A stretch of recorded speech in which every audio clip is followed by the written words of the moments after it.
Welcome to the Safety and Risk Success podcast with me, Christian Harris.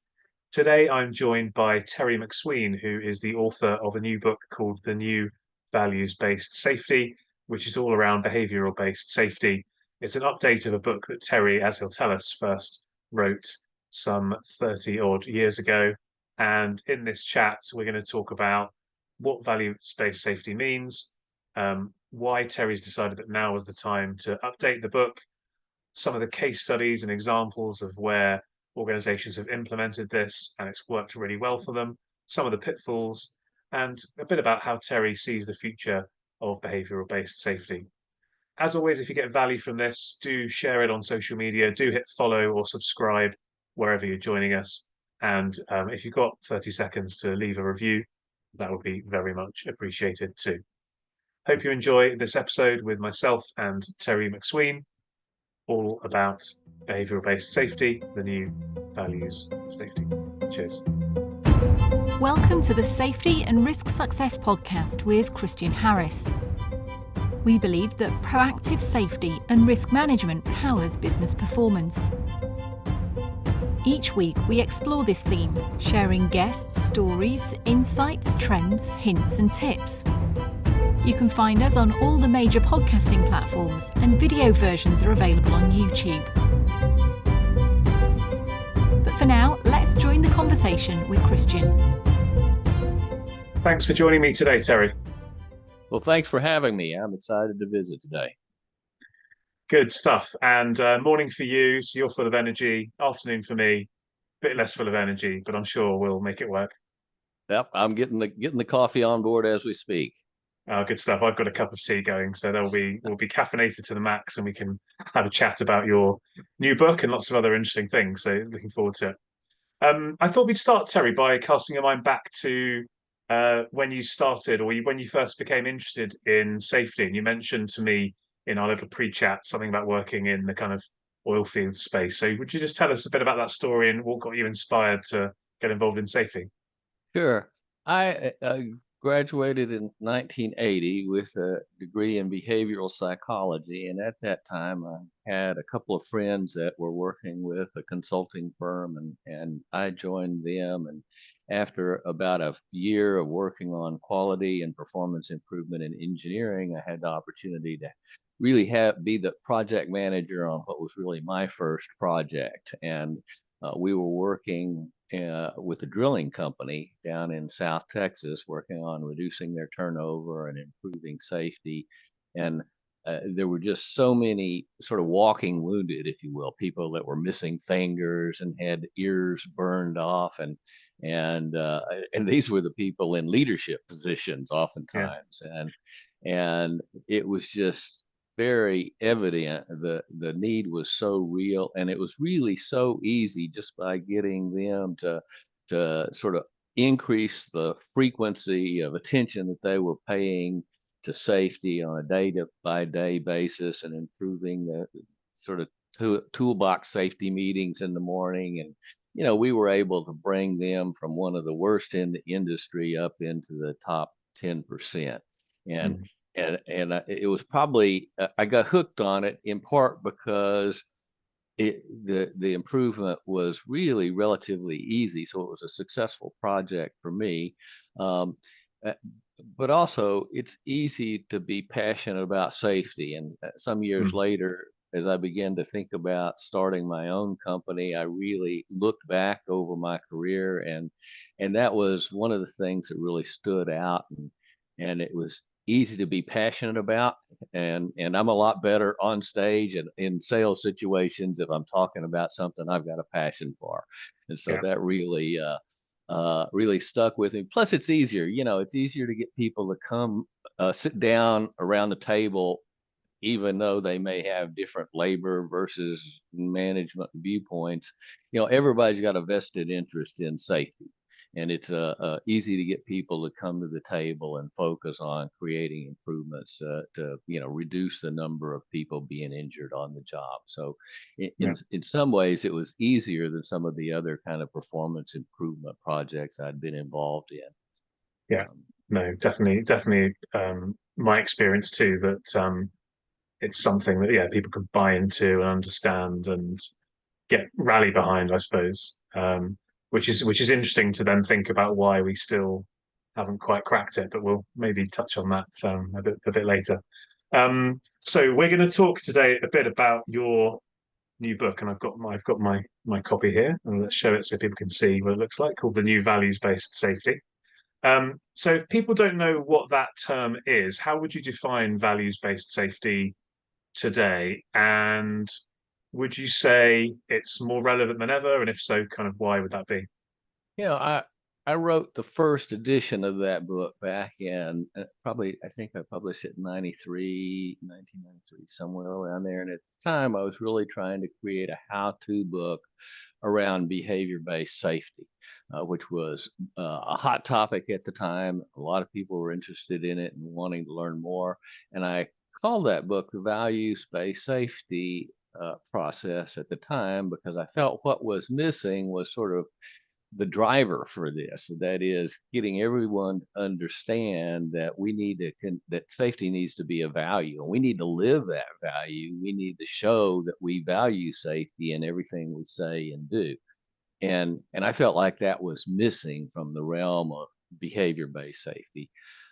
And so with the new book, I sort of went back to that tenet to re-emphasize that it needs to be personal value and an organizational value.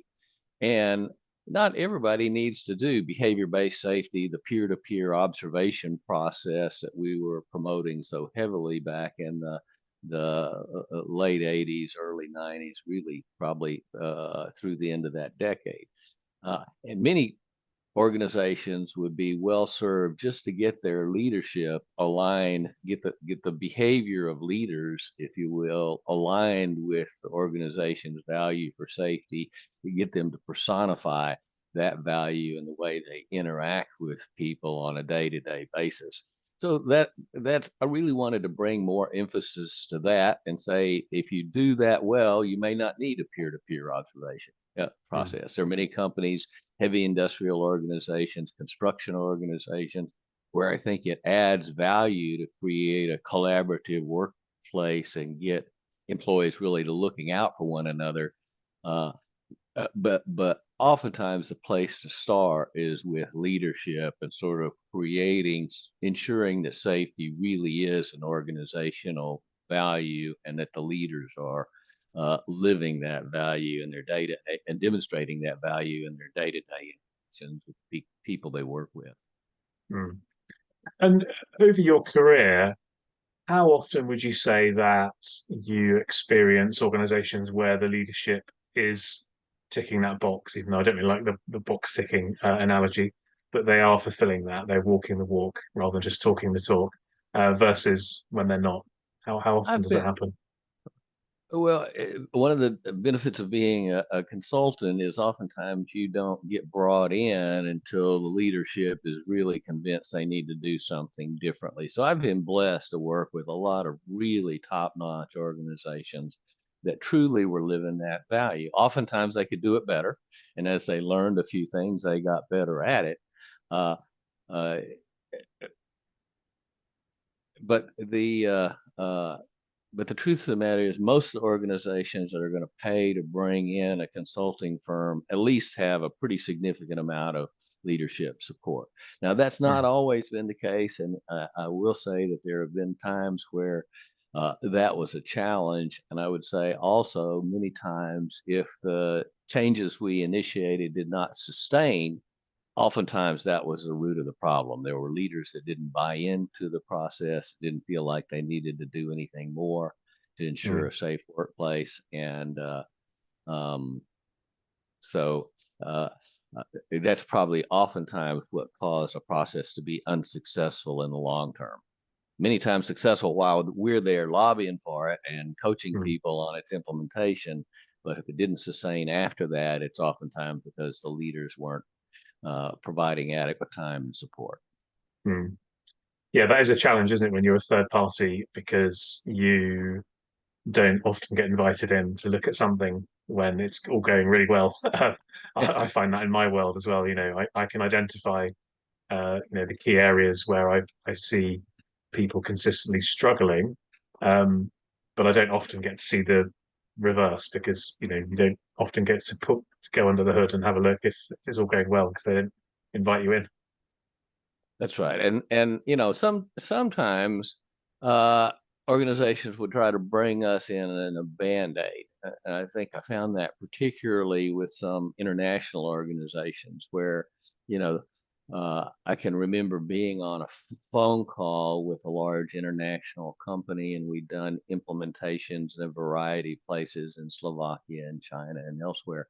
And the corporate director was talking to us, and I was making some comments about how important it was for leaders to fix safety related issues. I had toured a plant, and there was an instance where there was a hole cut in a guard so that the operator could reach in and unjam the machine without having to, which was what the guard was there to prevent. And I was Mm. pointing out how that sent the wrong message and suggesting they needed to be a little more aggressive in addressing safety related work orders. And her initial response was, "But Terry, this is a behavioral process. We're supposed to get our employees to work safely." And luckily, I had one of the other project managers who'd handled one of the projects over in Slovakia, and I asked her how many times they had identified some safety issue as a result of our peer-to-peer observations that are kind of part of the process.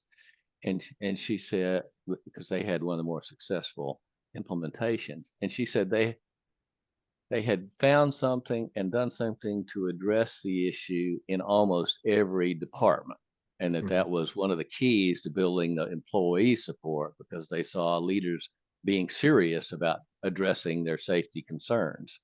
Yeah. So even in our big clients where we've worked really hard to get people to understand the importance of behavior, there's still a misunderstanding about behavior isn't always the answer. Many times you're better served to change the environment, provide different equipment, or change the process. Mm. Yeah, my view on that is that the behavior, the environment dictates the performance.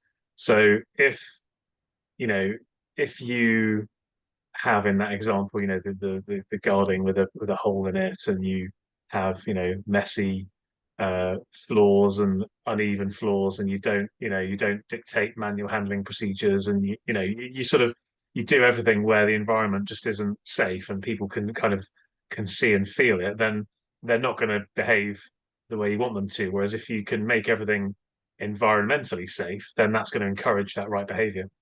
That's exactly right. Behavior is always a function of the environment, and the environment has two key components.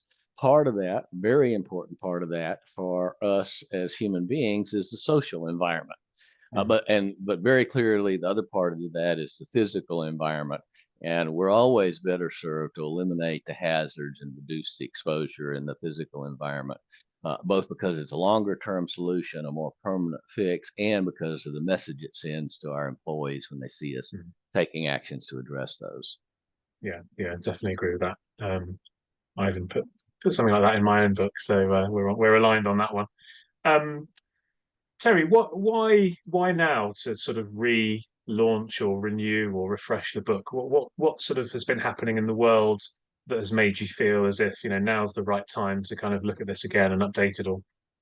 Uh, That's a great question, and I think my answer is going to be different than the reason I wrote the book back in the early 90s. It's sort of like bookends to my career. Early on, I wrote the book to help establish my name recognition and promote my business. At this stage of life, I am on the cusp of retirement. I still have a few things that I'm trying to achieve professionally, but I really wrote that book, and in fact, I'm not even taking the proceeds. I'm donating all of the proceeds that would normally come to me to support the Cambridge Center for Behavioral Studies, which is Hmm. a nonprofit organization that promotes the use of behavioral psychology to address societal problems. And And so that was really my motivation, was sort of at this stage of my career, I wanted to broaden people's understanding of how behavioral technology applies to safety beyond just the peer-to-peer observation processes that we referred to as behavior-based safety uh, back in the day. And I really wanted to bring us back to thinking about the importance of having discussions and clarifying what our values are and making sure that our behavior is aligned with those values as a key part of that. That's a behavioral issue. And Mm, behavioral techniques can help leaders address that in the same way they help leaders address, employee safety out in the workplace. mm, mm.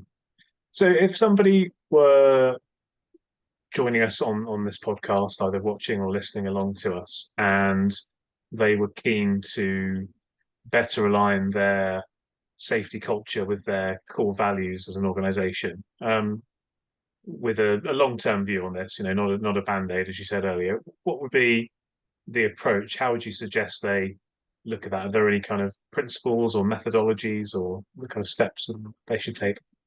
I think so. I think most organizations have some kind of a meeting structure. Way back in the day, Renesis Lickert, the guy who developed the Lickert scale, used to talk about each level of manager being a linking pin, sort of up and down through the organization.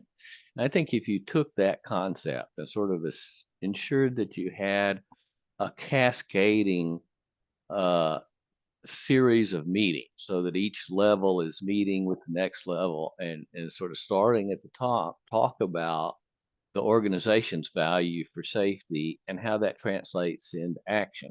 In other words, I'd like to see a plant manager or a senior executive within the organization almost going around the table and talking to everyone who has their hands on operations and saying, what have you done this week to let people know how important safety is to you? What are you going to do next week? And then ensure that those cascade all the way down to a manager asking his frontline supervisor about what they talked about in the toolbox meeting that morning, and maybe what did they encounter during the day that wasn't part of that discussion, and what did they do to ensure it was that change was dealt with in a safe and effective way. Mm, So I think that just cascading those discussions around safety and what you're doing, what behavior you're engaging in, that lets people know safety is something that's important to you personally. I remember years ago we were kicking off a process with a gas pipeline, and a I had a vice president come into an interview I was doing as part of our initial assessment. He says, my big concern is that we have been driving production for so long and so hard that as we go out with this safety efforts, that's not going to have credibility. And as a result of that, we took a step back and we had sort of starting at the top with him, and then cascading it down through. We had each manager, each supervisor have a brainstorming meeting in their next safety meeting about things that needed to be addressed to ensure that they had a safe workplace. And then they went out and they got back to employees on everything that was listed. It might be that it was capitalized for the budget next year, or we decided it wasn't as important enough to be dealt with right now, or we fixed it. But whatever it was, we got back to them on every item that was identified. So I think just ensuring that there's accountability, that there are discussions around what that value means, and that there's accountability for engaging those behaviors, that they're reviewed all the way sort of up and down the organization on a fairly regular basis. mm. So specifically thinking about the leadership then, obviously they need to, I guess, instigate this process, and they need to kind of cascade the meetings down, like you say, and then do these follow-ups. I mean, how else would they sort of specifically get involved? Is it that kind of support role is the key thing, or are there any more practical things that they would need to do?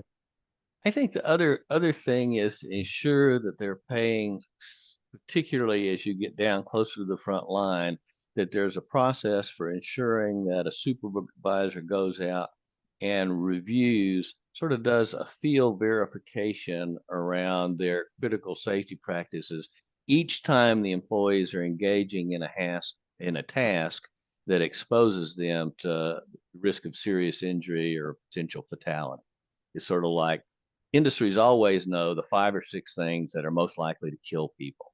In Yeah. manufacturing, it's vessel entry, failure to lock and tag out equipment, it falls from heights. And so anytime you have employees that have exposure to any of those hazards, then somebody, either ideally somebody in a leadership position, I think the frontline supervisor should be there just running through a checklist to make sure that they're taking every precaution prescribed by their safety procedures. Mm. So I think sort of a serious injury prevention process that really focuses leadership attention on those critical tasks is one of the critical elements to doing that well, I believe. Yeah, yeah, that makes sense. You've spoken about, I guess you could call it active listening at all levels of the organization, and just, and getting people aligned with the values around safety. How important is it, just out of interest, that people can at all levels kind of explain this? So I'll give you an analogy. One of my kind of business entrepreneur heroes, he says that everybody in your organization should be able to give a really good pitch of what your business does and the problems that it solves. Thinking about what we're speaking about here, is there an analogy there, and have you seen any examples of where that's been done really well and the benefits of that? Well, I think you can't underestimate the importance of having sort of positive relationships between leaders and followers within an organization. I think the most dysfunctional organizations I've ever seen were where the I worked with an organization once, and it seemed like they had hired all of their leaders from turnaround organizations that tended to go into oil refineries and have 6 weeks to do a job, and they really were heavy-handed in their management style. And the result was just a very divisive, hate-filled relationship. It's hard for me to take positive feedback from you if I hate your guts. It's Yeah. hard for me to take any feedback from you if I hate your guts. And Mm. so, I think that active listening that you mentioned in sort of the lead in to this discussion is a key part of that. Uh, but you just can't drive performance through disciplinary action and the threat of performance, and threat of punishment Mm. and discipline, and uh, that'll only take you so far, and it won't create the kind of relationships that you need to really have good communication up and down around Mm. safety. Mm. You won't Mm. get in that kind of organization. Nobody in the middle or upper echelons are going to get a true picture of what's happening, because people are going to lie just to keep folks off their back. It's Yeah, going to have a yeah, chilling effect on the quality of the communication. yeah. And then you don't have a good culture at all. So therefore, what are you trying to achieve in the first place? Exactly right. Okay. Um, are there any particular examples that you could share of organizations that have done this really well? Maybe like a case study, whether you can name the company, or if not, just speak to their industry, but just kind of, how they implemented the values-based safety approach, and then the positive outcomes that they've achieved from it. Yeah, there were a number of organizations over the years.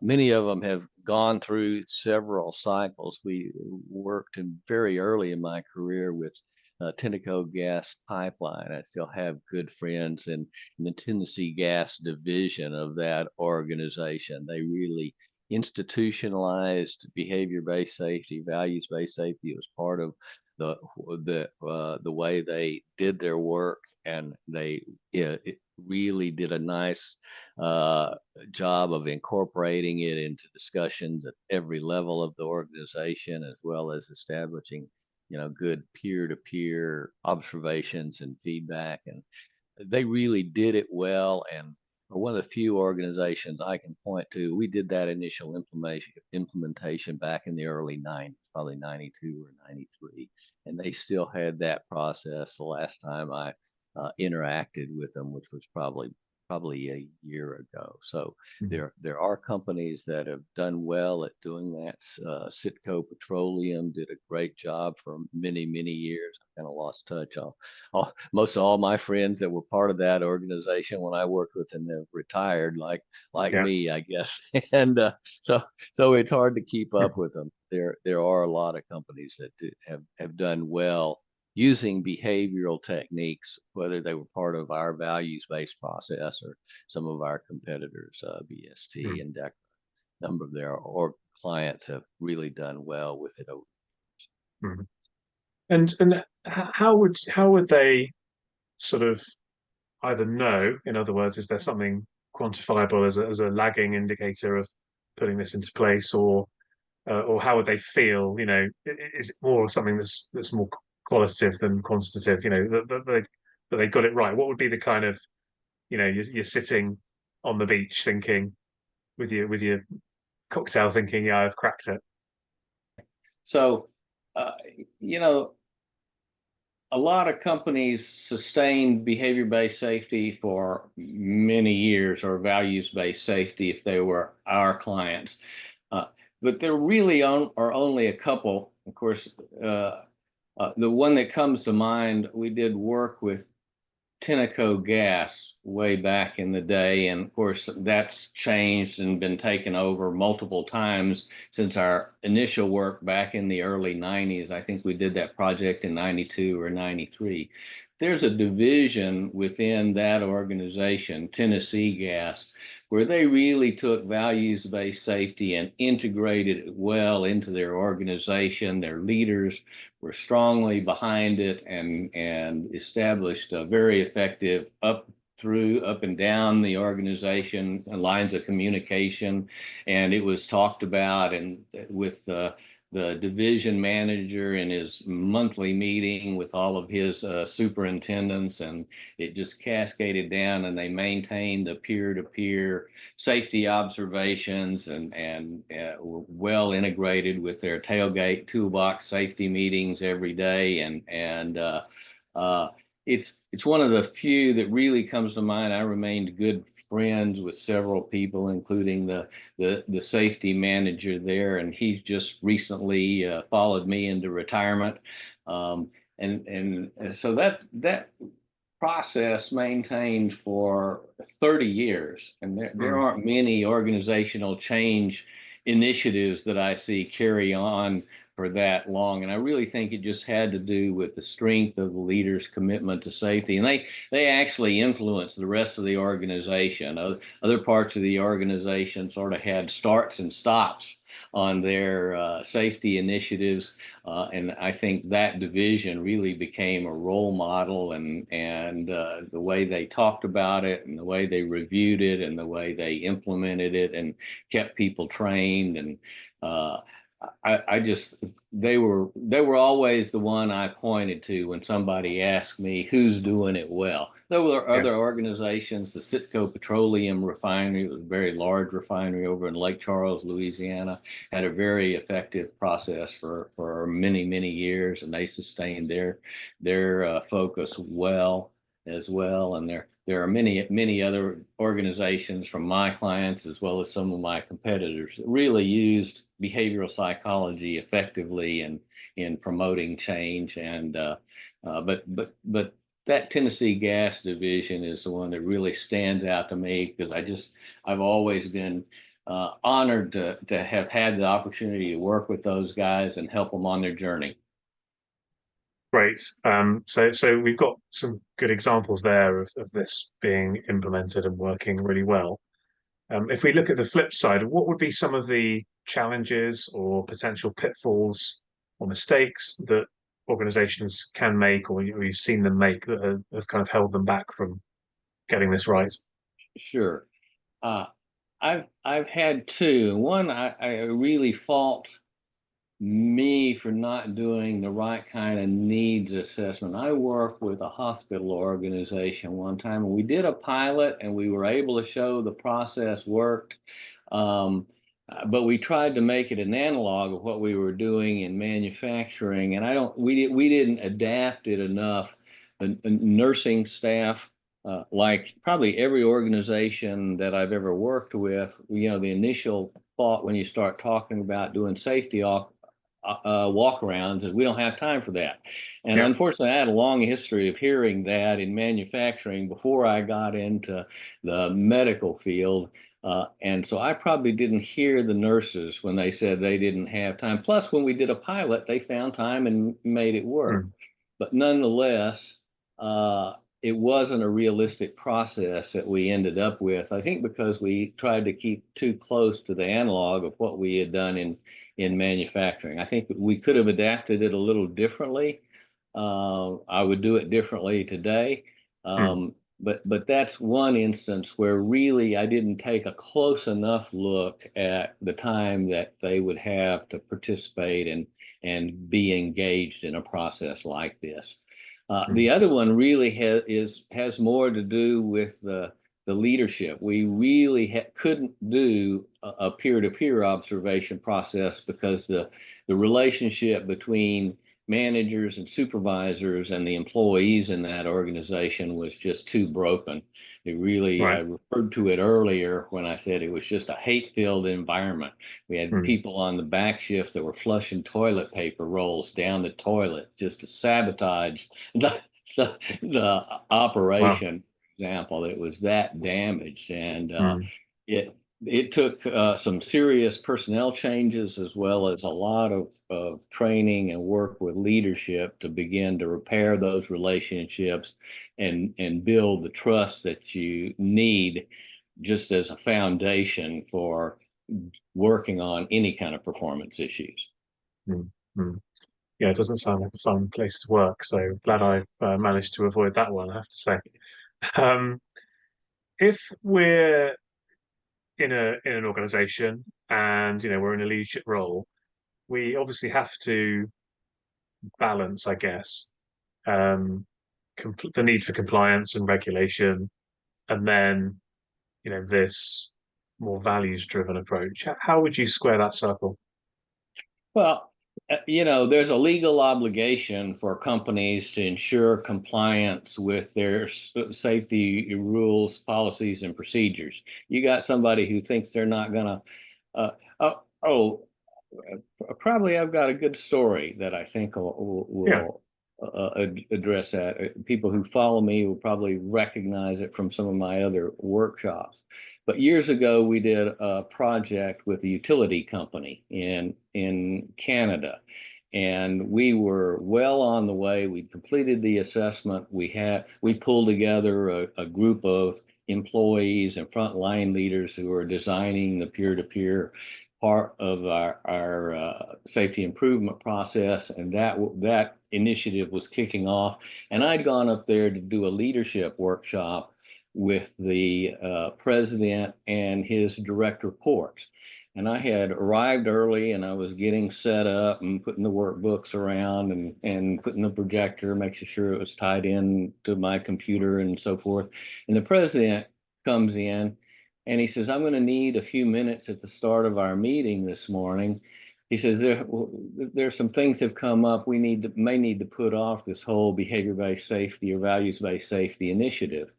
And of course, that created all kinds of red flags for me. Mhm. So I said, well, tell me more. What's going on? What's happened? We're pretty far down the road to be thinking about taking a step back now. He said, well, what's happened is in the last 8 months, we've had two very serious accidents. And our board had chartered a study, had somebody come in, and the recommendations to our board was that we needed to go back to basics and really do a better job of enforcement around our safety policies and procedures. I said, well, tell me more about the incidents. He said, well, yeah. He said, one of them, he said, we had a guy who worked in a bucket truck and he never wore a safety harness. And one day, and his supervisor knew it, all the people that work with him knew it. He just refused to do it. And one day he fell out of the bucket truck and was severely injured and hospitalized and missed work. And we're frankly lucky that it wasn't a fatality. I said, well, okay, I can understand how your board came to the conclusion. Clearly, he shouldn't have been allowed to continue doing that work if he's not going to tie off properly. Tell me about the other one. He said, well, the other one, we have cross members at the top of our utility poles. Almost on almost all of our utility poles, there's a cross member at the top. We had a guy who was climbing the pole, and he had his belt and spikes, and he was going up the pole. And as he was doing that, he was communicating, talking to his ground crew about making up a connection for him.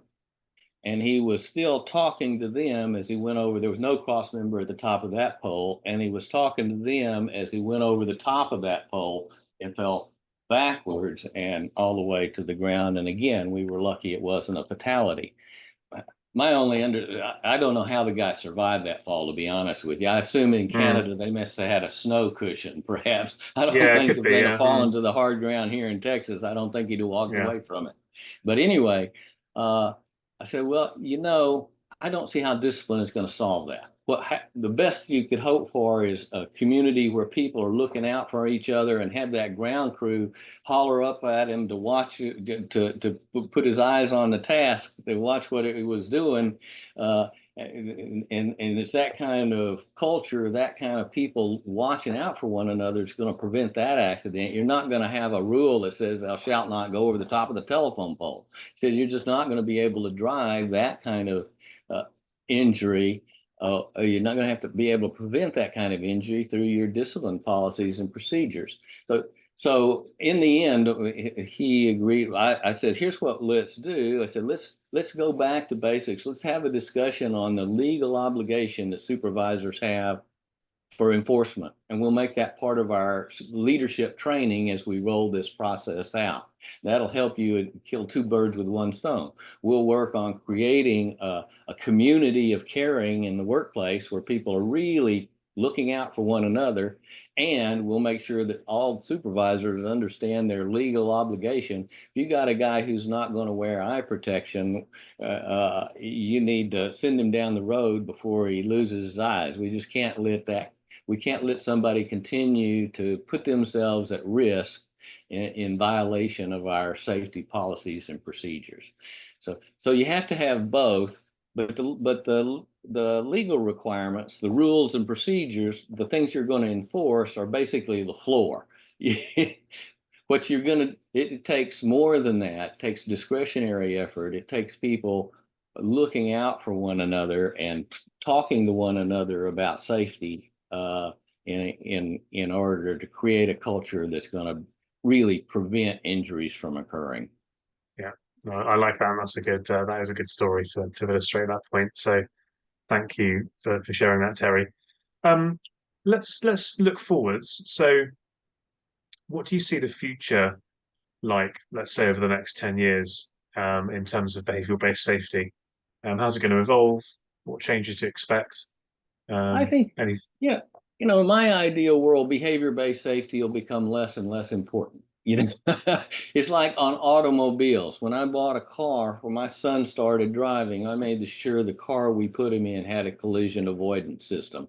I didn't Yeah. ever have that growing up, but nowadays, two of the three cars we have in our family has some kind of collision avoid. So I think we will continue to get better in our use of technology in ways that reduce our exposure. That's my hope. The ideal is that we engineer the hazards and exposure out of the workplace. And I think companies will continue to get better at doing that. Our technology continues to improve. On the other hand, I do think that there are still, at least at this stage and for the foreseeable future, there are industries like manufacturing that really require a lot of physical labor and where employees have too much choice in whether or not they're going to follow all the safety rules and procedures when nobody's looking. And our best bet then is still to create a community of people that are looking out for one another and ensuring that everybody is working safely and doing everything possible to minimize the risk. Yeah, yeah. I tend to find that people are not very self-aware when it comes to safety from the perspective that they think that it's not going to happen to them, so they don't need to worry so much. Whereas I think people tend to have more concern of their friends and colleagues. So I think building that um, trust and that culture where you're looking out for other people and maybe therefore overlooking some of your own kind of, I'm bulletproof perspectives seems to be the best way to go. And we really need to create places where people talk to one another about. I mean, I used to be the worst, and still, I think the exposure for many people these days is at home. I think Yeah, I haven't looked at the statistics lately, but I think your risk of being seriously injured in almost a lost workday kind of injury is like 3 times at home what it is at work these days. For many people, probably much more than that. And I used to be the worst. My wife will tell you, she used to get after me about the things I would do on a ladder. Uh, yeah, and what changed, it probably had a little to do with my hearing my wife on the side, but really what changed is I kept using that as an example in workshops. I'd ask people how many had a ladder at home and how many, even though we know better, have ever used that next to the last step. And at some point I had preached about that for so long, I decided I really didn't want to hear about it if I took a fall off of a ladder. I didn't want another story to tell. yeah, And I heard some horror stories over the years, people talking about different things that had happened as a result of malpractice on a ladder. And yeah. almost all of those were at home. In fact, I had a site manager one day who was raising his hand. He says, what catches what really hit me as we were talking about that is, yes, I've done that at home, and I just disciplined an employee within the last work week for doing that at work. He Mm. says, I've got to create better alignment in my personal life. Yeah, yeah. It's like driving, isn't it? How many It really people is. drive too fast? Most people at some point will break the speed limit. So yeah, no, there's good lesson there. I like that. One last question from me, Terry. What's the kind of key piece of advice that you would give to somebody who is maybe struggling to make safety a core part of their values within their organization? Well, I think my best suggestion was be a student of the business. You can always learn more. You can learn more when you study something. And so if you study safety in your industry, not just what's happening in your workplace, but what your competitors are doing and what the people at safety conferences are talking about. I think being a student of the business is probably my uh, best advice, because that puts you in a learning mode. It Mm, changes the quality of your communications. If you see somebody doing something that causes you to be concerned about their safety and you approach them from that base where you're trying to learn more about what's going on, about why they're doing it that particular way. I remember a study years ago by Judy Kamaki, and she talked about that ineffective leaders seem to come from a place of ego, where they'd come out and start telling you what you needed to do before they took close look at what you were doing, before they talked with you about what you tried, before they talked with you about what you were planning to do. and mm, and the more effective leaders sort of ask more honest questions and were really looking to learn more about what was going on. So I think the best tip I can give to many people entering into a leadership role or facing that kind of challenge is uh, just be a student of the business, seek to learn. It kind of comes back to that habit of the 7 habits. Seek mm, first to understand and then to be understood. yeah. I think those are wise words, however many years later, even today. Love that, and that's a great way to finish this conversation. So, thanks so much for sharing your time and your experience and your insights today, Terry.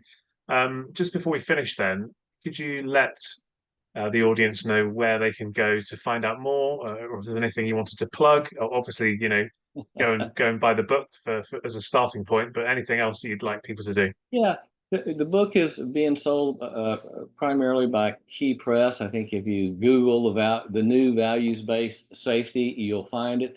A company that's tied into the Key Press publishing organization is ABA Technologies. And the other thing I'd say is if they have online courses, many people can get continuing education credit.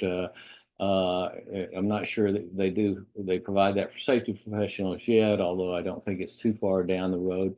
But there are a lot of good online courses where you can learn more about leadership in safety, about behavioral techniques as they apply into the workplace. And certainly most of the core courses that I've done over the years have now been made available online through ABA Technologies, and there are other courses out there as well.